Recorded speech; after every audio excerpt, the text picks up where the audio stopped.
2024 की फिल्म मारिया में दिखाया गया है। मारिया अपने आलीशान घर में सिर्फ अपने बटलर फेरुचियो और नौकरानी ब्रूना के साथ रहती थी। मारिया को उन दिनों वो लोग नजर आ रहे थे जिनकी मौत हो चुकी है, इसलिए ब्रूना चाहती थी कि वह डॉक्टर से मिले। पर मारिया का कहना था कि वह बिल्कुल ठीक है, वह सिर्फ अपनी कला, अपने गानों पर ध्यान देना चाहती है, जबकि उसे अब परफॉर्म करने का मौका तक नहीं मिलता है। ब्रूना और फेरुचियो को उसकी फिक्र होने लगी थी, क्योंकि वह दवाइयां भी ठीक से नहीं ले रही थी। फेरुचियो जानता था कि मारिया फिर एक बार स्टेज पर जाने की कोशिश करने वाली है, और इसलिए मारिया ने मैंड्रेक्स नाम के एक लड़के को इंटरव्यू लेने के लिए बुलाया। मैंड्रेक्स का पहला सवाल मारिया की दिमागी हालत के बारे में था। वह जानना चाहता था कि मारिया ने अपने थिएटर के कपड़े क्यों जलाए थे। मारिया ने बताया कि उसने आखिरी बार 5 साल पहले परफॉर्म किया था, और 5 साल बीतने पर वह कपड़े उसके अतीत का हिस्सा हो गए। वो वापस कभी परफॉर्म नहीं करने वाली, इसलिए उसने अपने कपड़ों को जला दिया। मारिया इंटरव्यू को बीच में ही छोड़कर कहीं जाने लगी, और मैंड्रेक्स ने फैसला किया कि वह मारिया के साथ जाएगा ताकि वह मारिया की जिंदगी के बारे में और जान सके। मारिया पेरिस शहर में घूमने निकली, और कुछ दूर जाकर उसे लगने लगा कि वहां मौजूद लोग उसके लिए गाना गा रहे हैं, मगर वो सारे लोग मारिया की इमेजिनेशन का हिस्सा थे। मैंड्रेक्स भी असल में कोई जर्नलिस्ट नहीं, बल्कि वो दवा है जो मारिया लिया करती है, और जब तक मारिया के शरीर में मैंड्रेक्स का असर रहता है तब तक उसे हेल्यूसिनेशन भी होते हैं। उस दिन मारिया एक ऑडिशन के बहाने अपने दोस्त जेफरी के पास गई, जिसको उसने बताया कि वह यहाँ इसलिए आई है क्योंकि वह यह जानना चाहती है कि वह अब भी गा सकती है या नहीं। 4 साल पहले उसने अपनी खूबसूरत और सुरीली आवाज खो दी थी, और तब से मारिया ने अपने आप को घर में बंद करके रखा है। आज वह उस घर में इतनी आसानी से लौटना नहीं चाहती, इसलिए जेफरी ने उसे सलाह दी कि आज उसे गाने की कोशिश नहीं करनी है, बल्कि अपने दिल में दबे हुए इमोशंस को बाहर लाने की कोशिश करनी होगी। मारिया ने कोशिश शुरू तो की, मगर वह ज्यादा गा नहीं पाई, और हार मानकर वह वहां से निराश होकर वापस अपने घर लौट आई, जहां डॉक्टर अब भी उसका इंतजार कर रहा था। मारिया ने अब भी डॉक्टर से कोई बात नहीं की, और फेरुचियो समझ गया कि वह फिर से मैंड्रेक्स नाम की उस दवा का सहारा लेने लगी है, और उसे उस दवा की आदत हो चुकी है। फेरुचियो ने उसे बताया कि जेफरी का कहना है मारिया फिर एक बार परफॉर्म कर पाएगी,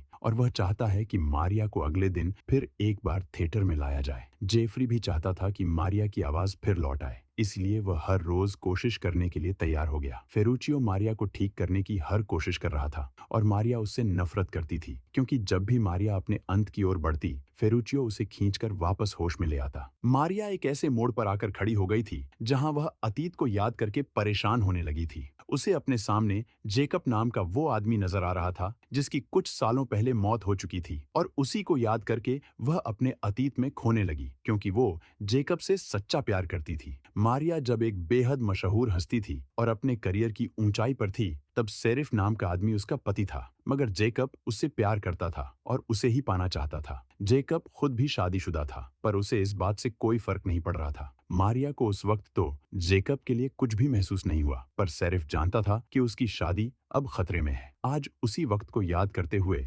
मारिया मैंड्रेक्स को बता रही है कि उसने जेकब के साथ रिश्ता शुरू किया, जबकि वह जानती थी कि यह रिश्ता उसे एक खाई में धकेलने वाला है। मारिया अब अपनी दवा यानी कि मैंड्रेक्स के साथ ऐसे बातें करने लगी जैसे कि वह एक जीता जागता इंसान हो, और आसपास के लोगों को उसका यह बर्ताव अजीब लगने लगा। उसका यह अजीब बर्ताव देखने पर भी कुछ लोग उसकी बीमारी को समझकर उसे नॉर्मल महसूस करवाना चाहते थे, क्योंकि मारिया के गानों ने उन्हें तब बेहतर महसूस करवाया था जब उन लोगों की जिंदगी में परेशानियां थीं। आज मारिया की जिंदगी में भी कई परेशानियां हैं, पर उसकी जिद और उसकी थकान दोनों इस हद तक बढ़ गए हैं कि वह पूरी तरह उन परेशानियों में डूबकर सिर्फ अपने अतीत को याद कर रही है। वह बेहतर महसूस करने के लिए मैंड्रेक्स लेती है, पर एक रात उसे मैंड्रेक्स कहीं नहीं मिला। घंटों तक वह मैंड्रेक्स को ढूंढती रही, और जब उसे मैंड्रेक्स नहीं मिला तो उसे वह वक्त याद आ गया जब वह अपनी बहन और माँ के साथ ग्रीस में रहा करती थी। उसकी माँ उसे और उसकी बहन को जबरदस्ती जर्मन सिपाहियों के सामने परफॉर्म करने के लिए कहा करती थी, और परफॉर्मेंस के बदले वह खुद पैसे ले लिया करती थी। सिपाहियों ने मारिया और उसकी बहन के साथ गलत भी किया था, मगर ऐसे ही परफॉर्म करते हुए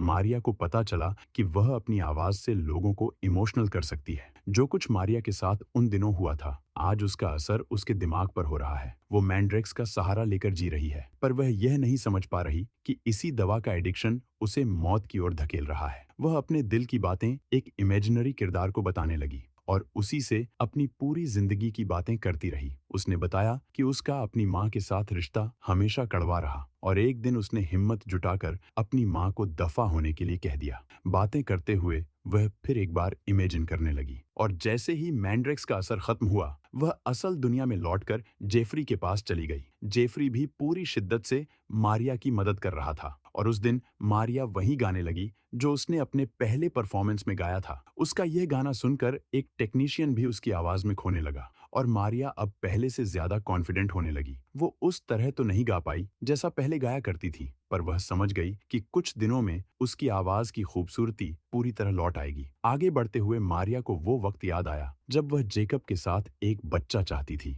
जेकब ने कभी दुनिया से मारिया के लिए अपने प्यार को छुपाया नहीं, मगर जब मारिया को एहसास हुआ कि जेकब उससे शादी करके उसे कंट्रोल करना पसंद करेगा, तो मारिया ने उस रिश्ते को उसी वक्त खत्म कर दिया, क्योंकि मारिया कोई चीज नहीं थी जिसे कंट्रोल किया जा सके। यह सब कुछ याद करते हुए उसने एक अहम फैसला लिया। उसने फेरुचियो से एक रिकॉर्डर लाने के लिए कहा ताकि वह अपनी आवाज रिकॉर्ड करके अपनी पुरानी आवाज से अपनी आज की आवाज को कंपेयर कर सके। वह अपने आसपास मौजूद 2 इंसानों से ज्यादा अपने दवा मैंड्रेक्स के साथ वक्त बिता रही थी और अपनी हेल्यूसिनेशन में खोने लगी थी। वो बार बार फेरुचियो को घर में मौजूद पियानो को एक कमरे से दूसरे कमरे में ले जाने के लिए कहा करती थी और फेरुचियो समझ नहीं पा रहा था कि आखिर वह ऐसा क्यों करवाती है। फेरुचियो मारिया को मैंड्रेक्स से दूर रखना चाहता था, मगर किसी तरह मारिया को कहीं ना कहीं से मैंड्रेक्स मिल ही जाता था। अगले दिन वो फेरुचियो और ब्रूना को लेकर एक होटल में गई। वह उस होटल में जाकर उस वक्त को याद करना चाहती थी जब वो उस वक्त के अमेरिकन प्रेसिडेंट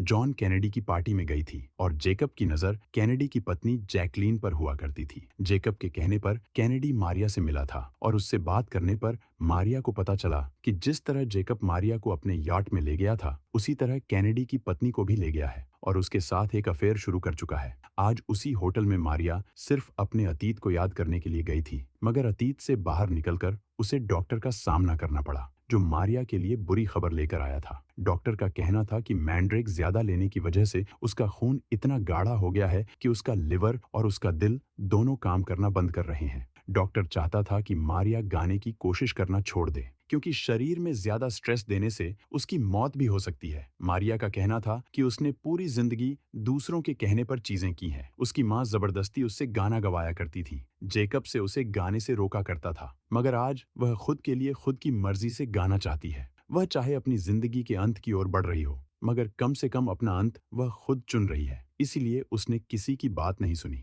अपनी जिंदगी के आखिरी पड़ाव में आगे बढ़ते हुए उसने अपनी बहन मोनालिसा से मिलने का फैसला किया। मोनालिसा को लगा कि मारिया मैंड्रेक्स मांगने के लिए उससे मिलना चाहती है, मगर वह असल में उससे अपनी माँ के बारे में बात करना चाहती थी। मोनालिसा ने सलाह दी कि उसे अतीत को भूल जाना चाहिए, मगर मारिया अपनी बहन से बिल्कुल अलग थी। जो कुछ जर्मन सोल्जर्स के साथ उसे और उसकी बहन को करना पड़ा था, मारिया उस सब के लिए आज अपने आप को दोष दे रही है और मोनालिसा ने उसे यही समझाया कि अतीत में जो कुछ हुआ उसमें उसकी कोई गलती नहीं। उसने यह भी समझाया कि अतीत के साथ साथ मारिया को अब म्यूजिक से भी आजाद होना होगा, मगर मारिया के लिए म्यूजिक छोड़ना नामुमकिन था। उसे जिंदगी में जो भी दर्द मिले हैं उन सबको वह सिर्फ म्यूजिक के जरिए बाहर निकाल पाती है, मगर आज वह यह भी नहीं कर पा रही जिस परफॉर्मेंस में आज वो बिल्कुल गा नहीं पाई। वह परफॉर्मेंस आज एक जर्नलिस्ट ने देखा और मारिया से कहने लगा कि वह उसकी इस नाकाम कोशिश के बारे में दुनिया को बताना चाहता है। वो मारिया की ट्रेजेडी के बारे में लिखना चाहता था और फेरुचियो